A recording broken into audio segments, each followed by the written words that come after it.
Something stirs within the shadows across Middle-earth. Eyes watch patiently with foul intent from hidden spaces. Mouths whisper from darkness to corrupt the minds of the just. Hands reach with greedy fingers from unwatched places to grasp for power and wealth. Who will raise their own light against the spread of this darkness?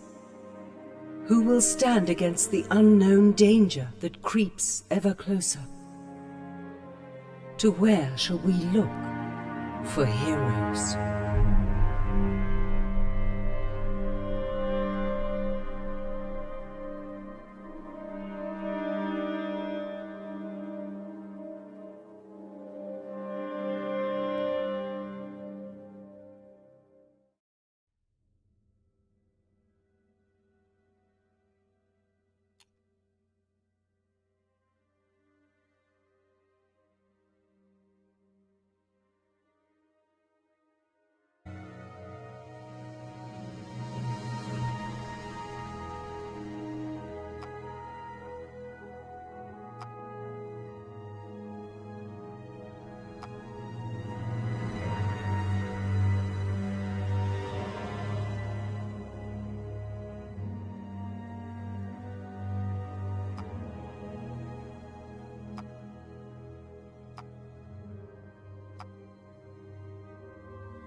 You fought your way into the forest of Mirkwood to rescue the famous Bilbo Baggins.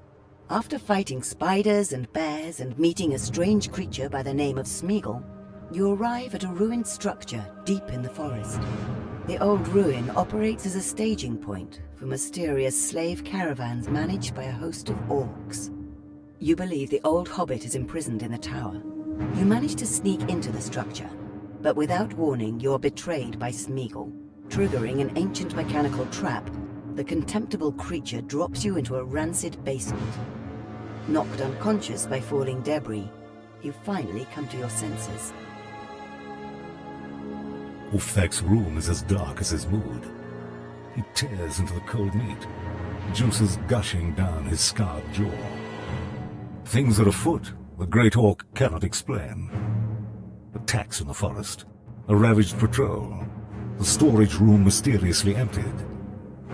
Ulfthek grunts and angrily throws his empty drinking horn against the wall, where it splinters to join a pile of dry bones and other detritus on the floor.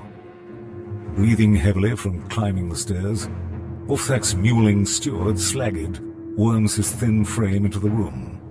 Must the goblin always be clutching one of his parchments? What do you want, Worm? Ulfthek licks dry the bone, and it joins the drinking horn. A visitor has come, Ulfthek. Slaggid lisps, and adjusts his cloak nervously. From Dol Guldur. Fear is not a common emotion in orcs, and Ulfthek considers himself uncommonly brave. Even so, he cannot halt the tendrils of dread that shoots down his spine. The mouth of the Cold Ones has come. You force your bruised body to stand, head throbbing like a dwarven feast. Your garments are soaked and dripping from lying in stagnant water. Now where has that blighted Smeagol dumped you? The ceiling above must have retreated to its former position. Through a crack in the wall, moonlight paints the dank cellar in a bloom of grey light.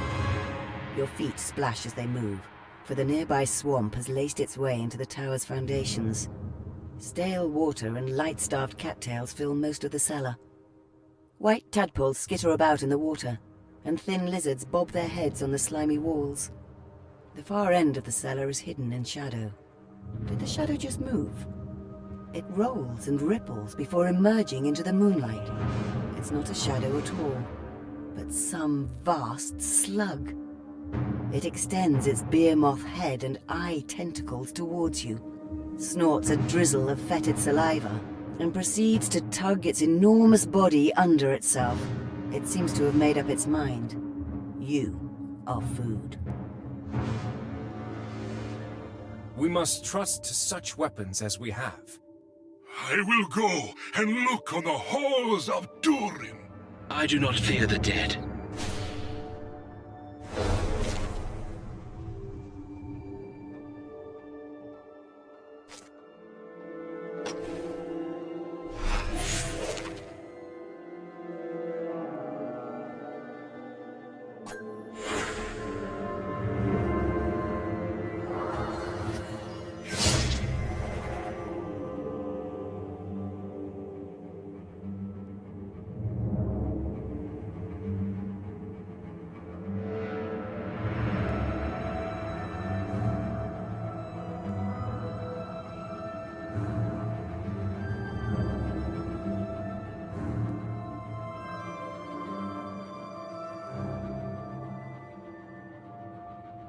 You would die before your stroke fell. Hammer and tongs! Gondor!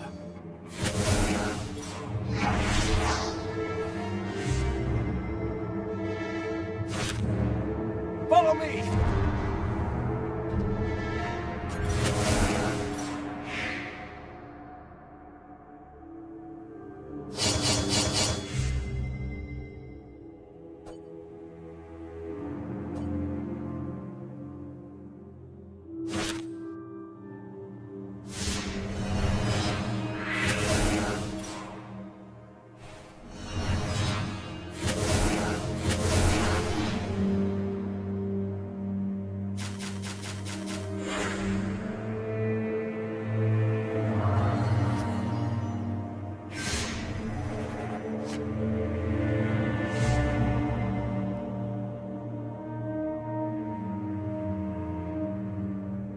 You would die before your stroke fell.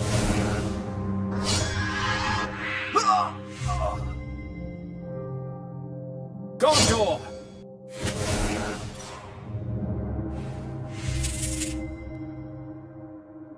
Hammer and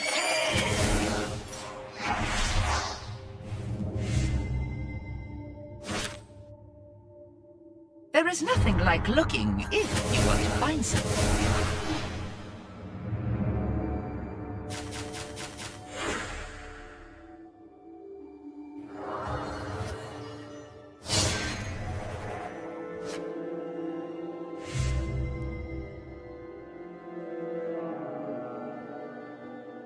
Gondor!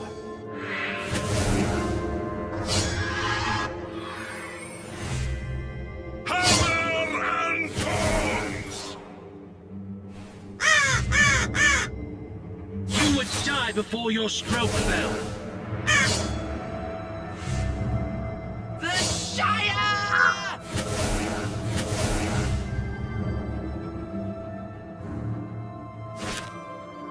I smell the stench of goblin kind.